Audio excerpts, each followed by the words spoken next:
اقرأ باسم ربك الذي خلق خلق الإنسان من علق اقرأ وربك الأكرم الذي علم بالقلم علم الإنسان ما لم يعلم۔ بسم اللہ الرحمن الرحیم، سورۃ العلق، سورۃ نمبر 96 بسم اللہ الرحمن الرحیم، اقرأ باسم ربک الذی خلق۔ یہ سورت پڑھتے ہوئے ہم ایک غلط مفروضے کو، ایک assumption کو لے کر ہم یہ سورت پڑھتے ہیں، تو یہ سورت جو ہے اس کا عجیب و غریب مفہوم ہمارے ذہن میں آتا ہے۔ ہم یہ سمجھتے ہیں، ہمارے ذہنوں میں ایک مفروضہ ہے کہ قرآن مجید نے آ کر اللہ تعالیٰ کا عربوں سے تعارف کروایا۔ نبی اکرم صلی اللہ علیہ وسلم پر وحی کے آغاز سے پہلے مکے والوں کو پتہ ہی نہیں تھا کہ یہ کائنات جو ہے اللہ نے بنائی ہے، اور اللہ کس کا نام ہے؟ رونگ۔ لفظ اللہ عربی زبان میں اللہ تعالیٰ کے لیے بنا تھا، اور صرف اللہ تعالیٰ کے لیے بولا جا سکتا تھا، اور آج بھی بولا جا سکتا ہے۔ جیسے انگریزی میں کیپٹل جی والا گاڈ اللہ کے لیے بنا ہے، اس کی کوئی جمع نہیں ہے، اس کی کوئی فیمینن نہیں ہے۔ اسمال جی والے گاڈ کا پلورل ہے گاڈز، اور اس کا فیمینن ہے گاڈس، اس کی بھی جمع ہے گاڈسز، گاڈز اینڈ گاڈسز۔ لیکن کیپٹل جی والا گاڈ وہ اکیلا ہے۔ مکے کے لوگ اللہ تعالیٰ کو جانتے اور پہچانتے تھے۔ کئی دفعہ ہم پڑھ کے آئے ہیں، لَئِن سَأَلْتَهُم مَّنْ خَلَقَ السَّمَاوَاتِ وَالْأَرْضَ لَيَقُولُنَّ اللَّهُ۔ یقیناً اے نبی اگر تم ان سے پوچھو کہ آسمانوں اور زمین کو، یعنی کائنات کو کس نے پیدا کیا، تو لازماً کہیں گے کہ اللہ تعالیٰ ہی نے پیدا کیا۔ اور سورہ یونس کی آیت نمبر 31 میں تو حد ہے، قُلْ مَن يَرْزُقُكُم مِّنَ السَّمَاءِ وَالْأَرْضِ أَمَّن يَمْلِكُ السَّمْعَ وَالْأَبْصَارَ وَمَن يُخْرِجُ الْحَيَّ مِنَ الْمَيِّتِ وَيُخْرِجُ الْمَيِّتَ مِنَ الْحَيِّ وَمَن يُدَبِّرُ الْأَمْرَ سَيَقُولُونَ اللَّهُ۔ اے نبی ذرا ان سے پوچھو کہ تمہیں آسمان اور زمین سے رزق کون دیتا ہے، کس کے کنٹرول میں کان اور آنکھیں، کون مردہ کو زندہ سے، زندہ کو مردہ سے نکالتا ہے، اور کون کاموں کی تدبیر کرتا ہے۔ سَيَقُولُونَ اللَّهُ، تو کہیں گے اللہ۔ باقی رہ کے گیا سورۃ عنکبوت میں کہا کہ ان سے پوچھے بھلا بارشیں کون برساتا ہے، تو کہیں گے اللہ برساتا ہے۔ یعنی یہ سب کچھ مکے والوں کو قرآن مجید کے نزول کے آغاز سے پہلے پتا تھا۔ اب پڑھیے اس آیت کو تو اس کے بالکل مفہوم بدل جائے گا۔ اقرأ باسم ربک الذی خلق، پڑھ اپنے اس رب کے نام سے جس نے پیدا کیا۔ وہ پیدا کیا، اللہ کو مانتے تھے، جانتے تھے، پیدا کرنے والا وہ ہے۔ لفظ رب ہے یہ عربی زبان میں اللہ تعالیٰ کے لیے نہیں بنا تھا، ایز اگینسٹ اللہ۔ لفظ اللہ کے لیے بنا تھا، لفظ رب عربی زبان میں اللہ کے لیے نہیں بنا تھا، یہ مالک کے لیے بنا تھا۔ رب المال کسے کہتے ہیں؟ انویسٹ کرنے والے کو، اور دوسرا جو ہے اس پر کام کرنے والا ہے، وہ مزدور ہے، محنت کش ہے۔ آج بھی آپ سعودی عرب میں جائیں تو مکان کرائے پہ لیں تو مالک مکان کو کیا کہیں گے؟ رب الدار، گھر کا مالک، دار کے معنی گھر، اور رب مالک۔ اصل میں یہ لفظ استعمال ہوتا تھا غلاموں کے آقاؤں کے لیے۔ اگر آپ نے عربی میں کہنا ہو کہ امیہ بن خلف حضرت بلال کا آقا تھا، تو آپ کے پاس کوئی اور لفظ نہیں سوائے یہ کہنے کے کہ کان امیہ ربا بلال رضی اللہ عنہ، کہ امیہ بن خلف حضرت بلال کا آقا تھا۔ ہوا یہ کہ مکے کے لوگ اللہ تعالیٰ کو جانتے اور پہچانتے تھے، توحید کے ساتھ خالق مانتے تھے، رازق مانتے تھے، اور شرک کے ساتھ الہ مانتے تھے، worthy of worship but with شرک۔ لیکن اللہ تعالیٰ کو رب سرے سے نہیں مانتے تھے۔ قرآن مجید نے آ کر ان کے نیچے سے وہ کرسی کھینچ لی کہ رب تم نہیں ہو، رب میں ہوں۔ تو یہیں سے وہ جو سارا ہنگامہ تھا وہ شروع ہو گیا، ورنہ آپ کی سمجھ میں نہیں آئے گا نا کہ نبی اکرم صلی اللہ علیہ وسلم نے تو کبھی کسی بت کو سجدہ نہیں کیا۔ They had no problem۔ وہی بات اگر انہوں نے اونچی آواز سے بھی کہہ دی تو کیا فرق پڑتا ہے اس سے؟ لیکن یہ ایک انقلابی پیغام تھا۔ قرآن مجید میں نازل ہونے والی پہلی آیت انقلابی آیت تھی۔ اس نے مکے کے در و دیوار ہلا دیے کہ رب تم نہیں ہو، رب وہ اللہ ہے جس نے پیدا کیا. اقرا بسم ربک الذی خلق، پڑھ اپنے اس رب کے نام سے جس نے پیدا کیا. خلق الانسان من علق، اس نے انسان کو جمے ہوئے خون سے پیدا کیا. یہ بھی کوئی نئی انفارمیشن نہیں تھی. میں کئی دفعہ عرض کر چکا ہوں کہ ان کی بھیڑ بکریاں، ان کی اونٹنیاں، ان کی عورتیں ایبورٹ کرتی تھیں. ارلی ایبورشن میں خون نکلتا تھا، تھوڑی سی لیٹ ہو تو جمع ہوا خون نکلتا تھا، پھر انفارمڈ اور پھر فارمڈ ماس نکلتا تھا. کوئی نئی بات نہیں تھی. اقرا وربک الاکرم، پڑھ اور تیرا رب بڑی عزت والا ہے. الذی علم بالقلم، جس نے قلم سے تعلیم دی. علم الانسان ما لم یعلم، اور انسان کو وہ کچھ پڑھایا سکھایا جو وہ کبھی نہ جان سکتا تھا. ایک بات مکمل ہو گئی. اگلی بات کیا فرمائی؟ کلا ان الانسان لیطغی، نہیں، انسان سرکش ہو ہی جاتا ہے. یہ بھی کئی دفعہ تیرے بیاس آ چکی ہے، اب ذرا اس کو ایک خاص کانٹیکسٹ میں پڑھیے گا. نہیں، انسان سرکش ہو ہی جاتا ہے. کیوں سرکش ہو جاتا ہے؟ یعنی دو قسم کے قوانین ہیں. ایک فزیکل لاز ہیں، یہ اٹل ہیں. کئی دفعہ مثال دی میں نے کہ میں گرم گرم چائے کافی کا یا دودھ کا گھونٹ بھر لوں تو میرا تالو، میری زبان، میرے ہونٹ جل جائیں گے. لیکن آپ اسی ہونٹوں، انہی ہونٹوں، اسی زبان اور اسی تالو کے ساتھ جھوٹ بولیں تو آپ کی زبان پہ کوئی چھالا نہیں پڑے گا. یہ چیز آپ کو جری کر دیتی ہے. یعنی ایک دفعہ ہونٹ زبان جل گئی تو پھر دودھ کا جلا چھاچھ لسی کو بھی بھون کے پیتا ہے. لیکن جھوٹ بولیا کچھ بھی نہیں ہویا، کہا کوئی نہیں چلن دو. یہ سرکشی ہو گئی نا.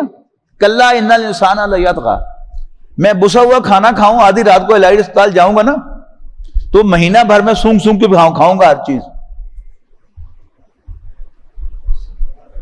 اور اس کے مقابلے میں کسی بھائی کا مال ہڑپ کر جاؤں تو میرے پیٹ میں کوئی درد نہیں ہوگا. تو یہ مجھے جری کر دے، کچھ نہیں ہوتا، چلنے دو. کلا ان الانسان لیطغی، نہیں، انسان سرکش ہو ہی جاتا ہے. الراہ استغنی، اس لیے کوئی اپنے آپ کو بے پرواہ دیکھتا ہے، کوئی پوچھنے والا نہیں ہے. ان الی ربک الرجعی، اے انسان تجھے اپنے رب کے حضور لوٹنا ہے. اب یہ دو نظریات تھے، یعنی وہ جو واپس آئی ہے سورۃ الضحیٰ کی طرف. وَوَجَدَكَ ضَالًّا فَہَدَىٰ، اللہ نے آپ کو راستے کا متلاشی پایا تو راستہ دکھا دیا. وہ راستہ کیا دکھایا؟ یہ راستہ تھا نمبر ایک، جس اللہ کو تم خالق مانتے ہو وہی تمہارا رب ہے، تمہارا آقا ہے، تمہارا مالک ہے. سمجھ لیجئے کہ خالق اور مالک میں کیا فرق ہوتا ہے. آپ کے پاس ایک قطعہ زمین ہے، a piece of land، آپ مالک ہیں اس کی، آپ چاہیں تو ایسے چھوڑ دیں، آپ چاہیں تو وہاں پر گھاس لگا دیں، چاہیں تو سولنگ لگا دیں، اور چاہیں تو آپ بلڈنگ تعمیر کر دیں. پھر بلڈنگ کا نقشہ آپ خود بنائیں، آرکیٹیکٹ سے بنوائیں، اور اینٹیں خود چنیں یا کسی مستری سے چنوائیں، اور مستری کو ٹھیکے پہ ہائر کریں یا دیہڑی پہ ہائر کریں. یہ سب کیا ہے؟ یہ آپ کا اختیار ہے، because you are the landlord.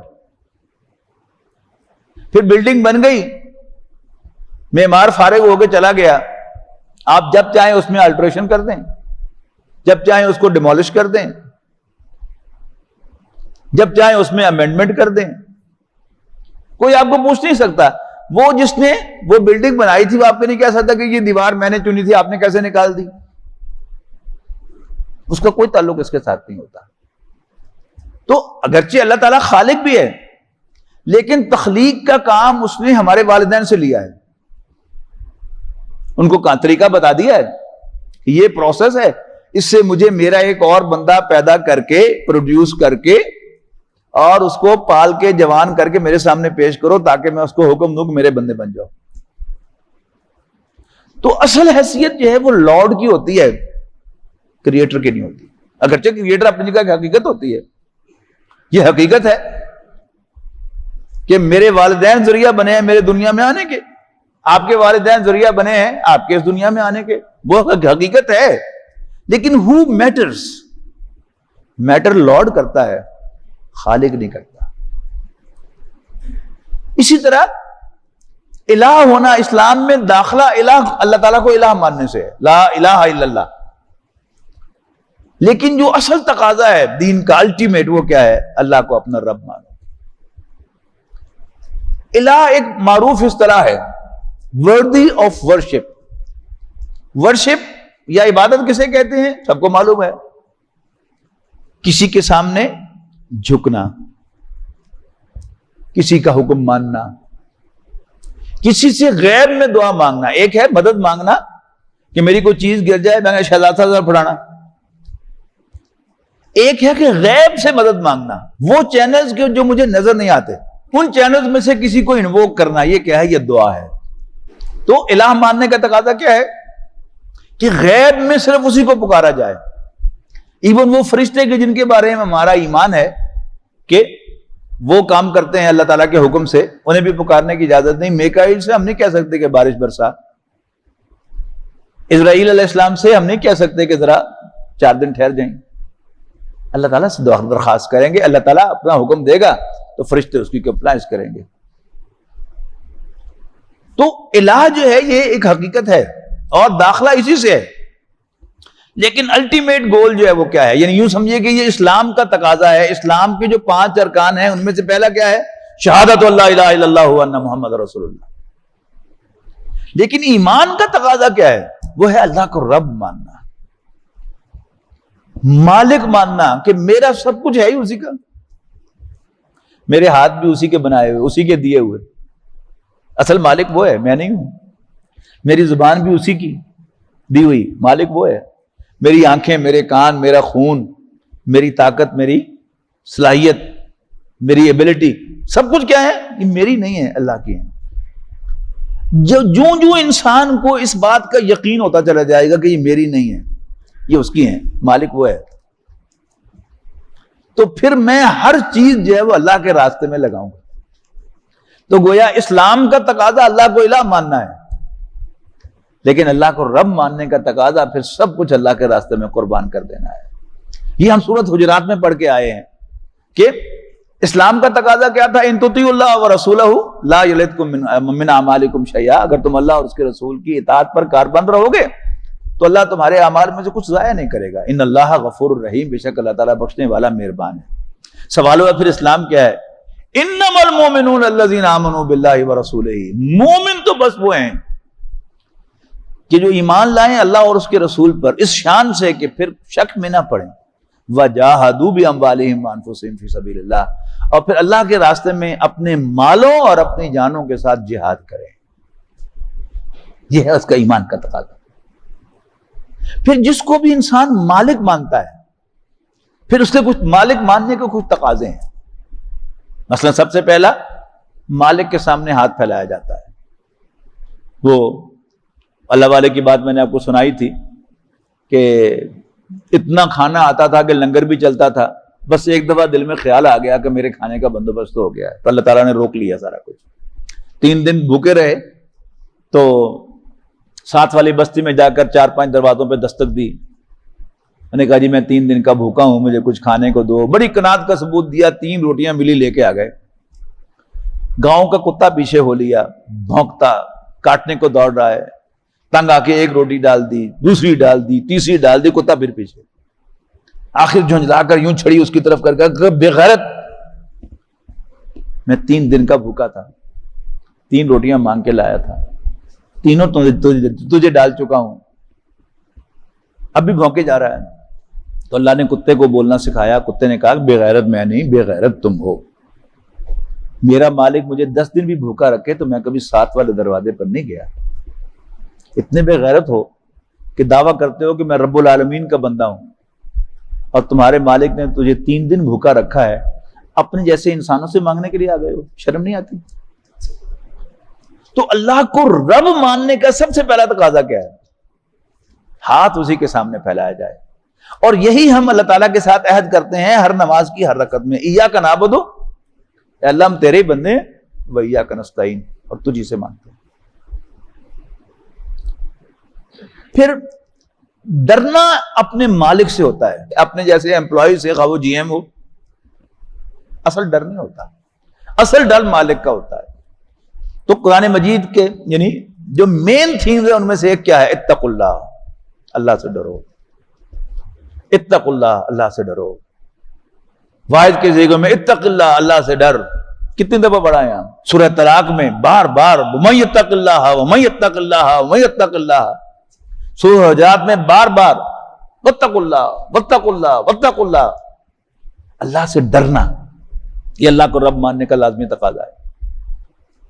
پھر اللہ تعالیٰ پر بھروسہ کرنا، ڈیپینڈ کرنا اللہ تعالیٰ پر، توکل کرنا اللہ تعالیٰ پر، یہ بھی اللہ تعالیٰ کو رب ماننے کا لازمی تقاضا ہے۔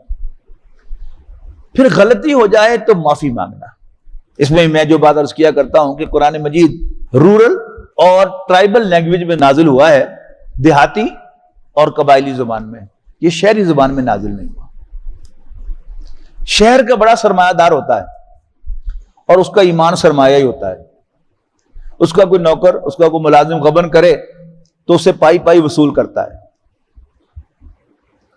جس کے لفظ کے ساتھ، جس کے نام کے ساتھ لارڈ لگا ہوا ہوتا ہے، لینڈ لارڈ یا فیوڈل لارڈ، چوہدری صاحب، وہ اتنا گھٹیا نہیں ہوتا۔ اس کا جب کوئی نوکر کوئی کمی چوری کرتا ہے تو وہ صرف اس کو سمن کرتا ہے اور اگر وہ معافی مانگتا ہوا آ جائے، چوہدری صاحب میں نوکر تڑا، میں معافی دے دو، تو اس کو ایک آدھ گالی دیتا ہے، ایک آدھ ٹھوڈا مارتا ہے، اینڈ میٹر از فنش، پائی پائی وصول نہیں کرتا۔ ہم قرآن مجید کے یعنی اب 30واں پارہ ختم ہونے کو ہے، پڑھ کے آئے ہیں نا، کتنی ری ایشورنس ہے کہ یا عبادی الذین اسرفوا علی انفسہم، اے میرے وہ بندو جنہوں نے اپنے اوپر ظلم ڈھایا ہے، لا تقنطوا من رحمت اللہ، اللہ کی رحمت سے مایوس نہ ہونا، ان اللہ یغفر الذنوب جميعا، بے شک اللہ تعالیٰ سب گناہوں کو بخش دیتا ہے۔ قصہ آدم و ابلیس کا حاصل کیا ہے؟ جہاں تک نافرمانی کا تعلق ہے وہ تو آدم و حوا سے بھی ہوئی تو شیطان سے بھی ہوئی، دونوں کی جواب طلبی ہوئی، لیکن جواب طلبی میں شیطان اکڑ گیا تو وہ مردود ہو گیا، دو جا، اور آدم و حوا نے سمپلی معافی مانگ لی، اللہ کے فیورٹ ہو گئے۔ تو غلطی ہو جائے تو اسی سے معافی مانگنی ہے۔ اچھا، مالک سے ڈائریکشن لی جاتی ہے۔ سورہ فاتحہ کو غور سے پڑھے نا، ایاک نعبد و ایاک نستعین، اے اللہ ہم تیرے ہی بندے ہیں، تجھی سے مدد مانگتے ہیں۔ اچھا، مدد کیا مانگی ہے؟ اہدنا الصراط المستقیم، ہمیں سیدھا راستہ دکھا۔ اور اس سیدھے راستے کی بھی جو منزل ہے، یہ دو ہے نا الفاظ، ایک ہے خط مستقیم، ایک ہے صراط مستقیم۔ خط مستقیم کی تعریف جیومیٹری میں ہم نے کیا پڑھی تھی کہ دو نقطوں کے درمیان کم سے کم فاصلے کو خط مستقیم کہتے ہیں۔ صراط مستقیم کیا ہے؟ منزل اورینٹڈ راستہ کہ جو آپ کو منزل تک پہنچا دے، خواہ اس میں بیسیوں خم ہو۔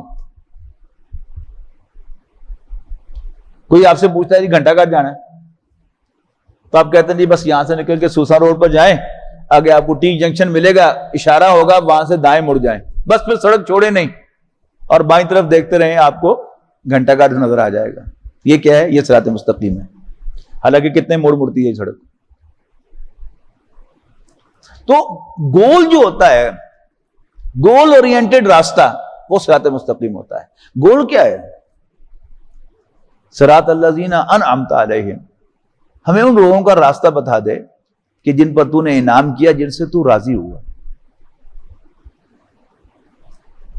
یعنی عام ہمارا جو سیکولر مائنڈ ہے نا، وہ صراط مستقیم کا مفہوم یہ سمجھتا ہے کہ ہم سارے نیک کام کرنے لگ گئے، لیکن یہاں کیا ہے؟ ہمیں وہ گر بتا دے جس سے ہم تجھے راضی کر کے تجھ سے انعام لے لیں، اور انعام کیا ہے؟ وہ مغفرت ہے، کہ تو تیرے سے 3 حرف ہمیں مل جائیں، غفرہ، بخش دیا گیا۔ تو اللہ تعالیٰ سے ڈائریکشن مانگنا، غلطی ہو جائے تو اس سے معافی مانگنا، اور last but not the least پناہ طلب کرنا۔ سورۃ الضحیٰ میں ہم نے پڑھا کہ الم یجدک یتیما فآویٰ، سورۃ الضحیٰ کے آغاز میں نے پھر یاد کرایا کہ قرآن مجید پڑھنے سے پہلے تحفظ کا حکم دیا گیا رسول اللہ صلی اللہ علیہ وسلم کو۔ اللہ تعالیٰ سے پناہ طلب کرتے رہنا۔ قرآن مجید میں جہاں بھی پناہ طلب کرنے کا حکم ہے وہ رسول اللہ صلی اللہ علیہ وسلم کو واحد کے صیغے میں ہے، فاستعذ باللہ فاستعذ باللہ فاستعذ باللہ، قل اعوذ برب الفلق وہ بھی واحد کے صیغے میں، قل اعوذ برب الناس وہ بھی واحد کے صیغے میں۔ تو اگر اللہ تعالیٰ کے فیورٹ بندے، اللہ تعالیٰ کے آخری رسول حضرت محمد مصطفیٰ صلی اللہ علیہ وسلم کو اللہ تعالیٰ کی پروٹیکشن کی ضرورت ہے، تو پھر ڈاکٹر عبدالسمیع یا ہم میں سے کوئی انسان کیا وہ سمجھ سکتا ہے کہ جی میں تو پروٹیکٹڈ ہوں؟ اللہ تعالیٰ سے پناہ مانگتے رہنا چاہیے، اٹھتے بیٹھتے۔ شیطان ہم میں سے کسی کو بھی ورغلا سکتا ہے، اور آخری دم تک اللہ تعالیٰ کی پروٹیکشن چاہیے۔ وہ میں نے ابھی 2 روز پہلے آپ کو واقعہ سنایا تھا نا، کیونکہ کل ہی شاید سنایا تھا، وہ جو گاؤں کے مولوی صاحب تھے تو وہ کمہار جو تھا انہیں پوچھتا رہتا تھا کہ وہ مولوی تیری داڑھی چنگی کہ میرے کھوتے دی پونچھ، انہوں نے کہا کہ میری میت سے پوچھنا، اور میت سے جب اس نے پوچھا کمہار نے تو انہیں کہا کہ الحمدللہ میری داڑھی بہتر ہے کہ اللہ تعالیٰ نے مجھے اسلام پر موت دی ہے، کلمے پر موت دی ہے، لہذا میری داڑھی بہتر ہے۔ کانورس کیا ہے کہ اگر مجھے کلمے پر موت نہ آتی تو پھر یقیناً تمہارے گدھے کی پونچھ میری داڑھی سے بہتر ہوتی، اس لیے کہ پھر اس داڑھی کو، ان گالوں کو جن پر وہ سجی ہوئی ہے، اسے جہنم میں جلنا ہے، تو پھر تمہارا گدھا بھی بہتر ہے مجھ سے اور اس کی پونچھ بھی میری داڑھی سے بہتر ہے۔ تو آخری دم تک اللہ تعالیٰ سے پناہ طلب کرتے، یا اللہ بچا کے رکھیے، یا اللہ بچا کے رکھیے، یا اللہ بچا کے رکھیے۔ جو ہی احساس ہو کہ شیطان مجھ پر حملہ آور ہو گیا ہے، اور کیسے کیسے ہوتا ہے، آگے سے، پیچھے سے، دائیں سے، بائیں سے، پہلے تو آپ کو ایمان نہیں لانے دے گا، وہ ایمان لے آئیں تو پھر کوئی اور روڑا اٹکائے گا، آپ کو عبادات سے روکے گا کہ تم تو بخشے بخشائے ہو، مسلمان ہوگا، عبادات کرو گے تو نیک عمل کرنے سے روکے گا، نیک عمل کرے گا تو تمہیں کہے گا تو بڑا پہنچا ہے بندہ۔ یہ نبی اکرم صلی اللہ علیہ وسلم نے ایک حدیث میں 3 ہلاک کرنے والی چیزوں کا ذکر کیا، اور تیسری چیز بتائی اعجاب المرء بنفسہ، کسی شخص کا اپنے بارے میں عجب میں مبتلا ہو جانا کہ میں بڑی شے ہوں، اور ساتھ ہی آپ نے فرمایا وہی اشدہن، اور یہ سب سے زیادہ سویر ہے، سب سے زیادہ سویر ہے، تکبر سے بھی زیادہ۔ یعنی تکبر جو ہوتا ہے نا، اس میں انسان کو پتا ہوتا ہے کہ میں غلط کام کر رہا ہوں، لیکن عجب جو ہوتا ہے it may be a fact, یعنی میں آپ لوگوں کو قرآن شریف پڑھا رہا ہوں، آپ مجھ سے قرآن شریف پڑھ رہے ہیں، تو اللہ تعالیٰ نے مجھے ایک درجہ فضیلت دی ہے نا، لیکن اگر یہ بھی میرے اندر آ گیا کہ میں آپ سے بڑا ہوں تو مارا گیا میں۔ اللہ کا مجھ پر احسان ہے کہ اس نے مجھے قرآن مجید کا مدرس بنایا ہے۔ آج اگر اللہ تعالیٰ مجھ سے یہ نور چھین لے، قرآن مجید نے ہم مثال پڑھ کے نہیں آئے سورہ اعراف میں بلعام باورا کی، قرآن مجید گواہی دیتا ہے کہ وَاتْلُ عَلَيْهِمْ نَبَأَ الَّذِي آتَيْنَاهُ آيَاتِنَا، اے نبی ذرا ان کو سناؤ نہ پڑھ کر قرآن مجید میں سے حال اس شخص کا جس کو ہم نے اپنی آیات عطا کی تھی۔ فَانْسَلَخَ مِنْهَا، لیکن اس نے وہ گاؤن، وہ جبہ، وہ خلعت اتار پھینکی، he stepped out of it، فَأَتْبَعَهُ الشَّيْطَانُ، تو شیطان نے اس کو اپنے پیچھے لگا لیا۔ اب تو یہ نیٹ پر ہر شخص جو ہے وہ درس دے رہا ہے، اور وہ شیطان جو ہمیں پھر ہم پر حملے کرے گا، آپ تصور نہیں کر سکتے۔ مرزا غلام احمد قادیانی جو ہے وہ مسلمانوں کا ڈیبیٹر تھا آریہ سماجیوں کے مقابلے میں، پورے ہندوستان میں مشہوری ہوئی اس کی۔ شیطان نے آ کے جفا مارا، اس کی دنیا بھی خراب کر دی، عاقبت بھی خراب کر دی۔ تو اللہ تعالیٰ سے تحفظ طلب کرتے رہنا، یا اللہ بچا کے رکھی، یا اللہ بچا کے رکھی، یا اللہ بچا کے رکھی۔ تو قرآن مجید کا جو پہلا پیغام تھا اقرا بسم ربک الذی خلق، دوسری بات کیا تھی؟ یہ زندگی کل زندگی نہیں۔ نبی اکرم صلی اللہ علیہ وسلم کے سارے ابتدائی خطبات، قرآن مجید کے سارے صفحات، اور کوئی ذکر ہو نہ ہو، آخرت کا ذکر ضرور ہوتا ہے۔ 3 آیتوں میں اس کو بیان کر دیا، جیسے رسول اللہ صلی اللہ علیہ وسلم کی 40 سالہ زندگی 3 آیتوں میں بیان ہوئی نا، الم یجد کا یتیما فآویٰ وجدک ضالا فہدیٰ وجدک عائلا فاغنیٰ۔ ایسے ہی ایمان بالآخرت کا پورا کانسیپٹ، کلا ان الانسان لیطغی الراہ استغنا ان الی ربک الرجع۔ اچھا، اب نبی اکرم صلی اللہ علیہ وسلم کو جو راستہ دکھایا گیا وہ کیا تھا کہ اگر آپ غربت کو ختم کرنا چاہتے ہیں، ظلم کو مٹانا چاہتے ہیں، تو مظلوموں کی انجمن نہ بنائیے، غریب پارٹی نہ بنائیے، ظالموں کے خلاف، امیروں کے خلاف نعرے نہ لگائیے، مثبت کام شروع کیجئے۔ وہ کیا ہے؟ سب سے پہلا نظریہ یہ پیش کیجئے کہ وہ اللہ جس کو تم خالق مانتے ہو وہی تمہارا رب ہے، اور کہیے لوگوں سے کہ میں اس کا بھیجا ہوا رسول ہوں اور میری رسالت کی دلیل قرآن مجید ہے۔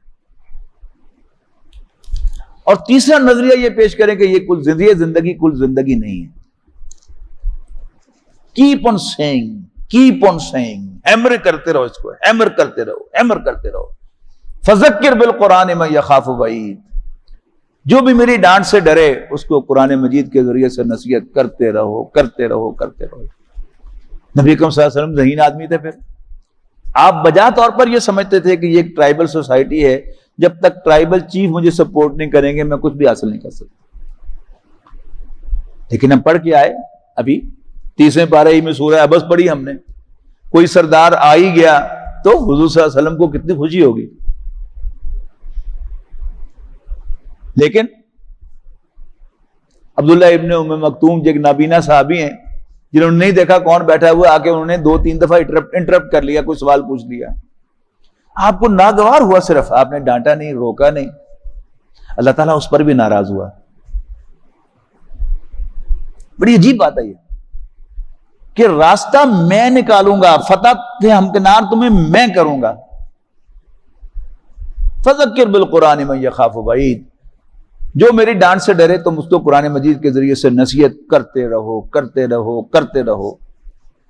اسی کا ریئیکشن آئے گا، اسی کے ریئیکشن میں تم نکالے جاؤ گے۔ پھر میں تمہارے لیے ایک نیا راستہ نکالوں گا۔ تم مکے کے سرداروں سے سمجھتے ہو کہ تم میں سے کچھ تمہیں سپورٹ کریں گے، نو، میں تمہیں وہ 300 میل دور سے سپورٹ دوں گا، دلواؤں گا۔ مدینے سے سپورٹ آئی، اور آپ ربیع الاول سن 1 ہجری میں مدینہ منورہ تشریف لائے، اور اس کے 7.5 سال کے بعد رمضان سن 8 ہجری میں مکہ فتح ہو گیا۔ 2 بنیادی نظریات۔ اس کے بعد پھر ریئیکشن ہے کہ جب نبی اکرم صلی اللہ علیہ وسلم نے یہ بنیادی نظریات پیش کیے اور اپنا تعارف کرایا کہ میں اللہ کا بھیجا ہوا رسول ہوں، اس پر ریئیکشن ہوا۔ اب اس کے ریئیکشن کئی طرح کے ہیں۔ ابو لہب خاندان میں چچا ہونے کی حیثیت سے اس نے اول روز سے حضور صلی اللہ علیہ وسلم کو لان تان کی، یا محمد ٹوٹ پہنیا الہذا جماعت نا، اس لیے جمع کیا تھا۔ تو رسول اللہ صلی اللہ علیہ وسلم کا تو طائع بھی تھا، اور ویسے بھی آپ کا اخلاق جو ہے وہ اس بات کی اجازت نہیں دیتا کہ آپ کو ترکی بترکی جواب دیتے، لیکن جواب کہاں سے آیا؟ اوپر سے آیا، تبت یدا ابی لہب وتب، میرا نبی کیوں ٹوٹ پہن دوویں ہاتھ ابو لہب دے تو ٹوٹ پوے ہو آپ بھی، وہاں سے جواب آیا۔ پھر ایک کردار تھا ولید بن مغیرہ، جس کو ہم پڑھ چکے ہیں سورۃ قلم میں اور اس میں سورۃ مدثر میں۔ ایک کردار تھا ابو جہل۔ ابو جہل ایک اچھی ریپوٹیشن کا سردار تھا، اچھی ریپیوٹ کا۔ اس نے کیا کیا؟ 2 دفعہ نبی اکرم صلی اللہ علیہ وسلم پر دست درازی کرائی۔ ایک دفعہ اس نے کہا کہ فلاں علاقے میں ایک اونٹ ذبح ہوا ہے اور اس کی اونٹ نجاست بھری اوجری پڑی ہوئی ہے جو کھینچ کے لائے اور اس کے اوپر ڈال دے۔ تو عبداللہ ابن ابی معایط اس دری کا بندہ، اس کی بیٹھک کا بندہ، اس کا ڈیرے دار، وہ اٹھا اور اس نے یہ حرکت کر کے دکھا دی۔ اور دوسری مرتبہ اس نے کہا کہ ہے کوئی جو اس کے گلے میں پھندا ڈال دے، تو وہی اٹھا اور اس نے چادر گلے میں ڈال کے اس کو بل دیے، آپ کی آنکھیں بل آئیں۔ اب قرآن مجید میں یہاں پر اس پر اللہ کا غضب بھڑک رہا ہے ابو جہل پر۔ جو غضب بھڑکا ابو لہب پر وہ سب کو یاد ہے، سورۃ لہب، اور ولید بن مغیرہ ابھی ہم سورۃ مدثر میں پڑھ کے آئے ہیں کہ اللہ تعالیٰ کا غضب کیسے بھڑک رہا ہے اس پر۔ اب ابو جہل پر جو غضب بھڑک رہا ہے وہ یہاں پر دیکھیے گا، ارائیت الذی ینہا عبدا اذا صلی، کیا تم نے دیکھا اس شخص کو کہ جو ایک بندے کو نماز پڑھنے سے روکتا ہے؟ ارائیت ان کان علی الہدی، بلا دیکھو تو اگر وہ بندہ راہ راست پر ہوتا، او امر بالتقوی یا تلقین کرتا نیکی پرہیزگاری تقوی کی خدا خوفی کی. ارائیت ان کذب وتولی تیرا کیا خیال ہے اگر جھٹلاتا ہو یہ منع کرنے والا اور منہ موڑتا ہو. الم یعلم بان اللہ یرا کیا یہ نہیں جانتا کہ اللہ تعالیٰ اسے دیکھ رہا. کلا خبردار لئن لم ینتہی اگر یہ باز نہ آیا لنصفعا بالناصیہ تو ہم ضرور اس کی پیشانی کے بالوں سے پکڑ کر اس کو یا پیشانی کے بل گھسیٹیں گے. ناصیۃ کاذبۃ خاطیہ کون سی پیشانی؟ جھوٹی اور خطا کار پیشانی. فلیدعو نادیہ پھر وہ بلاوے اپنی بیٹھک دے بندیاں نو اپنے حواریاں نو، یعنی میں بھی اس کو جہنم میں اس کی پیشانی کے بالوں سے پکڑ کے گھسٹواؤں گا اپنے فرشتوں کے تھرو.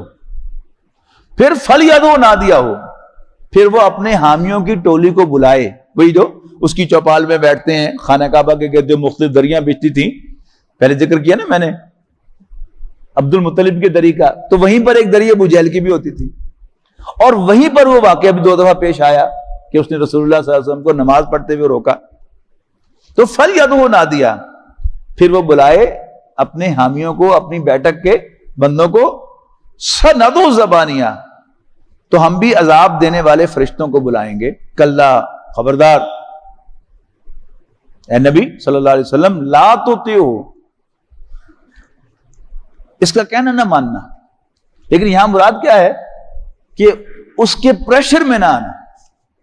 یعنی یہ جو دونوں حرکتیں اس نے کی، ابو جہل نے کیوں کی؟ نبی اکرم صلی اللہ علیہ وسلم کو اپنے مشن سے ہٹانے کے لیے. یہاں حضور صلی اللہ علیہ وسلم کو ثابت قدم رہنے کا حکم دیا جائے. لا تطیعو پریشر میں آ کر اس کی بات نہ ماننا.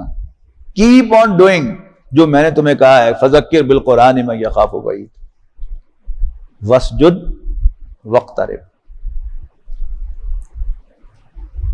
جب ستایا جائے، آپ کو پریشرائز کیا جائے، تو آپ کو سپورٹ کی ضرورت ہوتی ہے نا. تو سجدہ کیا ہے؟ نبی اکرم صلی اللہ علیہ وسلم نے فرمایا کہ جب تم نماز میں سجدہ کرو تو یہ سمجھا کرو کہ تم نے اپنی پیشانی اللہ تعالیٰ کے قدموں میں رکھ دی ہے. وہ جو میں نے عرض کیا نا کہ باہر سے کوئی بچہ پٹ کر روتا ہوا آئے تو سمپلی اس کی ماں جو ہے اس کو گلے لگا لے اور ہاتھ پھیلا کر میرا چاند کہہ دے تو سارا درد ختم ہو جاتا ہے. اگر ہم دین کے لیے جد و جہد کریں گے، اگر ہم اللہ کے دین کی سربلندی کے لیے کھڑے ہوں گے تو ایک نہیں کئی پریشر آئیں گے، ٹیمپٹیشنز بھی آئیں گی، لالچ بھی دیے جائیں گے، پیار سے سمجھانے کی کوشش بھی کی جائے گی، آپ کو گالیاں بھی دلوائی جائیں گی، برا بلا بھی کہلوایا جائے گا، آپ پر اونٹ کی اوجری بھی ڈلوائی جائے گی، آپ کے گلے میں پھندا بھی ڈلوایا جائے گا، آپ پر آپ کے ساتھیوں پر گولیوں کی بچھاڑیں بھی ہوں گی. Every thing will happen. لیکن لا تطیعو ان کے پریشر میں آ کر ان کا کہنا نہ ماننا. جو مشن میں نے تمہیں سونپا ہے اس پر کاربند رہنا. واسجد اور پھر میرے ساتھ قرب حاصل کرنے کے لیے سجدے میں گر جانا، میرے سامنے میرے پاؤں پڑ جانا، میرے پاؤں پکڑ لینا، تمہارے اندر اثر نو طاقت آ جائے گی. واسجد سجدہ کر اپنے رب کے سامنے، واقترب اور اس کا قرب حاصل کر لے. آیت سجدہ ہے، سجدہ کر لیجیے. وَيَشْفِ صُدُورَ قَوْمٍ مُّؤْمِنِينَ وَشِفَاءٌ لِّمَا فِي الصُّدُورِ وَإِذَا مَرِضْتُ فَهُوَ يَشْفِينِ